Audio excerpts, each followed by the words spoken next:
Ayan na po yung aking finished product.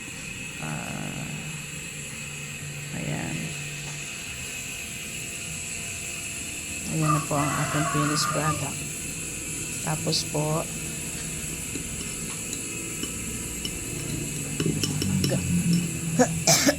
ganyan-ganyan lang naman po ang pag tapos may isa pa. Ito po.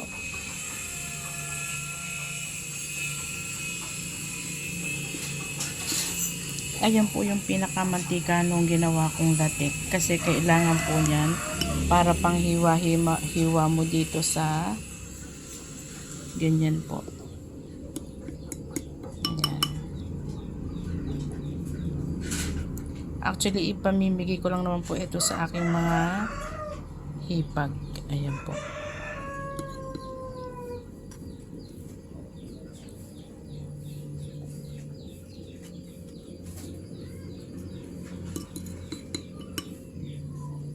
Sausaw ulit para hindi po madikit yung kutsara. Tapos hiwa.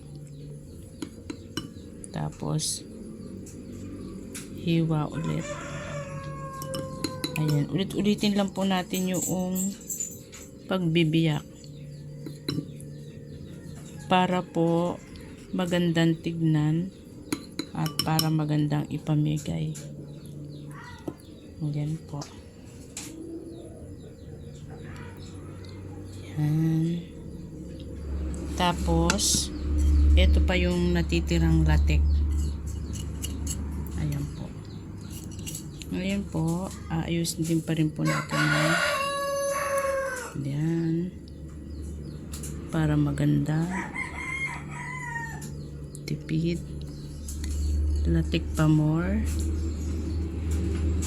Ayan po.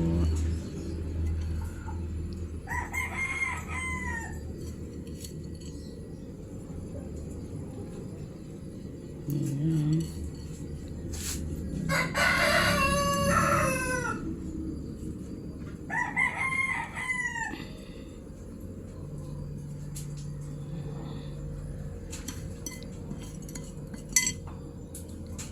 Tapos yung matitira sa amin naman po.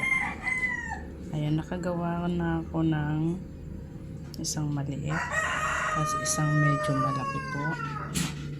Ayan. Ayan, pag maraming latte masarap. Ang nagpapasarap sa yan po yung gusto ko po yung ganyang style biko na kulay violet. Dagdagan po natin ng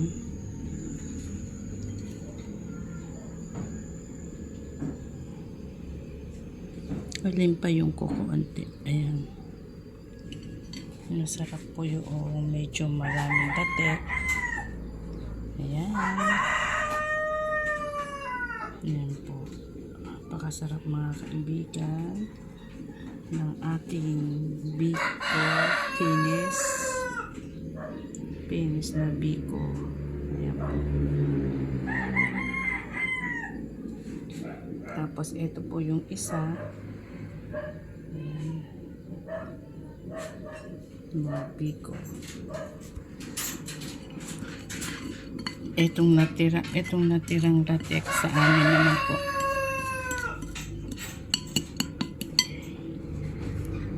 Ayan po ang aking finish biko na violet. Dalawa po siyang plato. Ayan. Dalawang plato po yan na aking biko.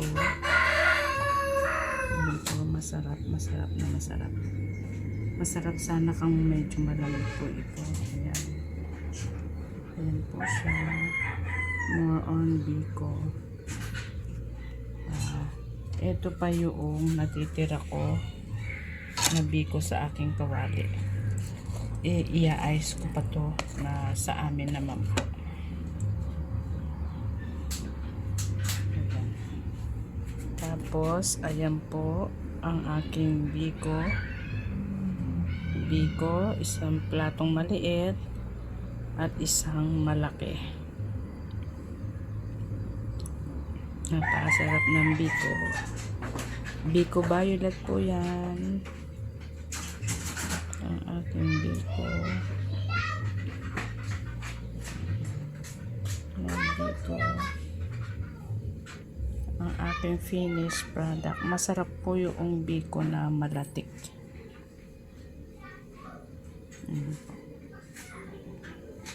Ito mga kaibigan. Sarap po yan. Sarap ng aking Biko pa.